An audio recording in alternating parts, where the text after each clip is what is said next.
Estamos siguiendo la lectura de la traducción del libro El Testigo Viviente y en este momento vamos a estudiar el tema de Superando Dudas, que fue escrito en Señales de los Tiempos el 16 de noviembre de 1943. Arthur Bietz nació en 1913. Asistió al Union College en Nebraska del año 1930 a 1934 y pasó los siguientes 9 años de trabajo pastoral en varias partes de Minnesota y en California. Cuando en 1943 fue nombrado profesor de religión en Los Ángeles, en el Colegio de Evangelistas Médicos, le fue posible continuar su educación en la Universidad del Sur de California, donde recibió el PhD en 1946. Continuó como pastor y maestro en la Facultad de Medicina, actuando también como consejero. De este rico trasfondo surge el valor peculiar de sus artículos y de sus libros, como Conquistando Problemas Personales y Uniéndolos a la Vida. El Dr. Bietz ha construido una gran reputación como conferenciante y atrae a grandes multitudes en la iglesia White Memorial. Sin embargo, valora sobre todo su trabajo de capacitar a los jóvenes en el aula. Señales de los Tiempos, 16 de noviembre de 1943. La duda es una enfermedad del siglo XX. Hace una generación eran pocos los que dudaban de las grandes doctrinas de la religión cristiana. En estos días se abordan los problemas desde el punto de vista de la incredulidad en lugar de la creencia. La duda tiene impregnada a todos los estratos de la sociedad. Se ha convertido en parte del tejido de la civilización. La confusión intelectual y la inestabilidad del pensamiento están consumiendo los elementos vitales de nuestra cultura.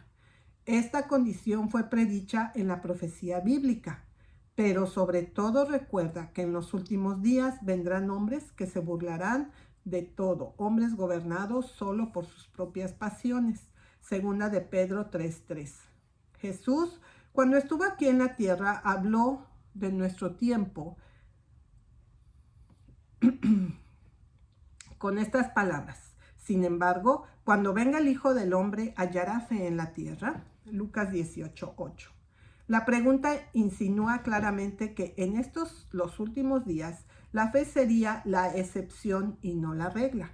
Hay dos tipos de escépticos agudos y crónicos. El escéptico agudo puede no entregarse completamente al escepticismo, pero está en una confusión mental, y esta confusión produce infelicidad y descontento. El escéptico crónico ha permitido la incredulidad para convertirse en parte del tejido de su ser. Todos nosotros hemos sido escépticos agudos en algún momento u otro. La duda aguda puede ser un incentivo para la investigación y la creación de un fundamento firme para la fe. Cuando la duda conduce a un examen de los hechos, debe considerarse normal y saludable. No se puede decir que ningún cristiano haya escapado completamente a la duda, porque todo hombre que busca el camino, a veces el deber está llamado a luchar con el problema de la duda. Tomás es un ejemplo de incredulidad aguda. Era necesario mostrarle más evidencia de la que se le mostró a los otros discípulos. Jesús tuvo una actitud tolerante hacia esta manifestación de aguda incredulidad. Entonces le dijo a Tomás: alcanza acá tu dedo y mira mis manos, y llega aquí tu mano y métala en mi costado, y no seas incrédulo, sino creyente. Juan 20:27.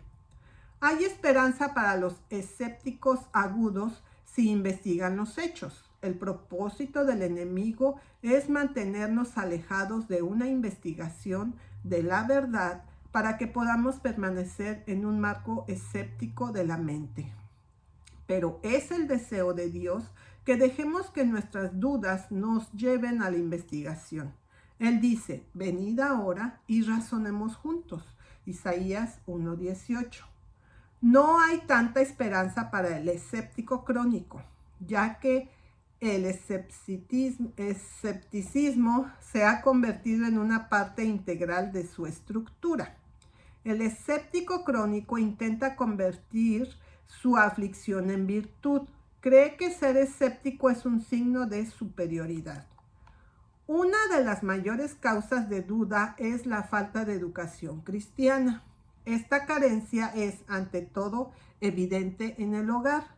Demasiadas familias cristianas están descuidando sus Biblias y están fallando en enseñar a sus hijos la fe en la palabra de Dios. Muchos hombres y mujeres jóvenes que han salido de los hogares cristianos se han ido a las instituciones superiores de aprendizaje y han sido completamente abrumados por la atmósfera escéptica porque no estaban preparados para cumplir con este ataque contra su fe. El doctor Charles Clayton Morrison, editor de The Christian Century, tiene algo que decir.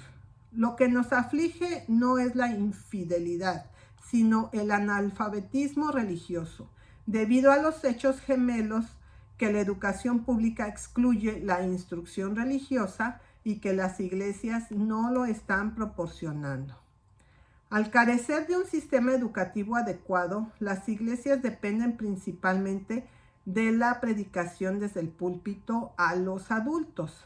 Pero predicar no es suficiente para resistir la constante marea de secularismo que se arrastra a orillas de nuestra cultura. Por cada adulto convertido ganado por predicar, 10 de los niños de la iglesia sucumben a la influencia secularista del sistema de escuelas públicas. Otro motivo de duda es la falta de religión dinámica en las vidas de los cristianos profesos. La diferencia entre cristianos y no cristianos se ha vuelto tan insignificante que en muchos casos es difícil saber si el infiel se ha convertido al cristianismo o el cristiano a la infidelidad. Muchos se vuelven escépticos porque conocen la verdad, pero no están dispuestos a seguirla. Demoran en obedecer lo que uno sabe. Tener la razón siempre conduce al escepticismo y a la pérdida de la fe, y con todo engaño de iniquidad para los que se pierden, por cuanto no recibieron el amor de la verdad para ser salvos. Segunda de Tesalonicenses 2:10. Algunas personas se han vuelto escépticas porque han escuchado tantas cosas predicadas desde los púlpitos que no están en la Biblia. Muchos no han podido conciliar la enseñanza eterna del fuego del infierno con el amor de Dios. Se dice que esta enseñanza llevó a Robert Ingerson a la incredulidad. Otros no pueden entender por qué los cristianos deben guardar el domingo cuando la Biblia enseña claramente que el séptimo día es el sábado. Las congregaciones escuchan a un predicador decir que la paga del pecado es la muerte, pero en el siguiente aliento oyen decir que el hombre nunca muere. La solución a este tipo de dudas está en la vuelta al cristianismo bíblico. La asociación íntima con los incrédulos aumenta la duda, y dado que muchos de los llamados cristianos encuentran sus más íntimos amigos entre los que no son cristianos, no es de extrañar que estén influenciados por estos escépticos. En la Biblia, la instrucción sobre este punto es muy clara. No entres en estrecha asociación con los incrédulos, como bueyes unidos a asnos, porque ¿qué hay en común entre la justicia y la injusticia? ¿O qué sociedad tiene la luz con las tinieblas? Segunda de Corintios 6:14. El entrenamiento de la mente sin la educación de la voluntad conduce a los caminos secundarios de la falsa doctrina. Grandes intelectos pueden tener una tendencia a confiar en los cerebros en lugar de su Dios. El apóstol Pablo da una advertencia acerca de la sabiduría. Mirad que nadie os engañe por medio de filosofías y huecas sutilezas, según las tradiciones de los hombres, conforme a los rudimentos del mundo y no según Cristo. Colosenses 2:8. ¿Cuál es la cosecha de la duda que se siembra en el corazón? La duda produce inestabilidad e inquietud porque estamos fuera de contacto con los recursos divinos. Las escrituras dan una imagen inspirada del hombre dudoso, pero pida con fe, no dudando nada, porque el que duda es semejante a la onda del mar, que es arrastrada por el viento y echada de una parte a otra. No piensen, pues, quien tal haga que recibirá cosa alguna del Señor. El hombre de doble ánimo es inconstante en todos sus caminos. Santiago 1, 6-8. La duda condena al intelecto, ya que el conocimiento se predica en la fe. Sin fe se hacen pocos descubrimientos nuevos. Colón descubrió el Nuevo Mundo porque tenía fe. Los científicos han trabajado larga y tediosamente para descubrir curas para ciertas enfermedades porque creían que había una cura. La fe debe ser el principio fundamental del cristianismo. Ahora bien, la fe es la certeza de lo que se espera, la evidencia de lo que no se ve. Hebreos 11:1. ¿Cómo podemos superar la tendencia a dudar? Una de las formas más efectivas es concentrar la mente en verdades admitidas. Si desea superar la duda, deje de pensar de algunas de las cosas que le gusta cuestionar y viva de aquellas cosas que no puede cuestionar. Este es el plan de la Biblia. Finalmente, hermanos, todas las cosas que son verdaderas, etcétera, en esto pensad. Filipenses 4:8. Si no tiene dudas, evite todas las prácticas que producen una conciencia culpable. El escepticismo es un escudo para una conciencia acusadora, porque cuando la conciencia de un hombre se enfurece, generalmente busca pacificarlo. El doctor E. Stanley Jones habla de un hombre que fue superintendente de escuelas. Este hombre fue un cristiano sobresaliente, líder de la comunidad, pero un día, sin previo aviso, se paró ante una asamblea y cuestionó la verdad cristiana. Más tarde se descubrió que tenía una amante. El hombre que no está dispuesto a renunciar a sus malos hábitos, pronto dirá: no creo que la Biblia lo requiera. ¿Me muestras en la Biblia que debo dejar de fumar? Si un hombre no está dispuesto a cambiar su conducta, la conciencia culpable debe encontrar refugio en el escepticismo hacia la verdad bíblica. Todo incrédulo debería orar con el salmista: examíname, oh Dios, y conoce mi corazón. Pruébame y conoce mis pensamientos y ve si hay algún camino de maldad en mí y guíame por el camino eterno. Salmo 139, 23 y 24. Para superar la duda, debemos entregarnos al fiel estudio de las Escrituras. Es imposible tener fe en la Biblia a menos que la estudiemos y la entendamos. Muchos confiesan que no tienen fe en la Biblia, y la razón es clara: nunca la han estudiado seriamente. La duda huirá cuando la verdad de Dios se estudia con sinceridad y oración. La promesa divina es nuestra. La exposición de tus palabras alumbra. Salmo 119, 130. Otra excelente forma de vencer la duda es entrar en actividad cristiana. Levántate y manos a la obra, y Jehová esté contigo. Primera de Crónicas 22:16. Este mensaje fue dado a Salomón, que era el genio intelectual imponente de toda la historia. La acción es la ley de la vida. Dios dice: ven, pero con esa orden también dice: vaya.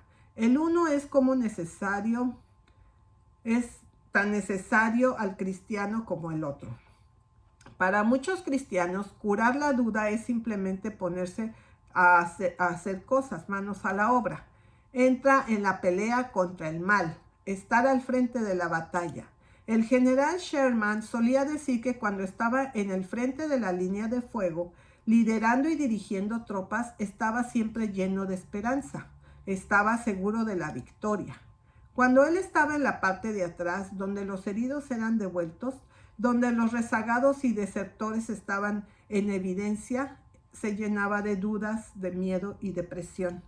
Demasiados cristianos están donde están los heridos y los rezagados. Buscar compañerismo con el pueblo de Dios ayudará a curar la duda, porque si caminamos en la luz como Él está en la luz, tengan comunión unos con otros y la sangre de Jesucristo, su Hijo. Su Hijo los limpia de todo pecado. Primera de Juan 1:7.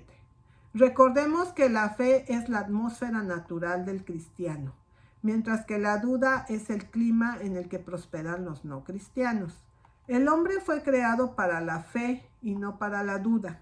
Cuando Dios habla, los hombres deben creer y regocijarse, porque sin fe es imposible agradar a Dios. Hebreos 11:6.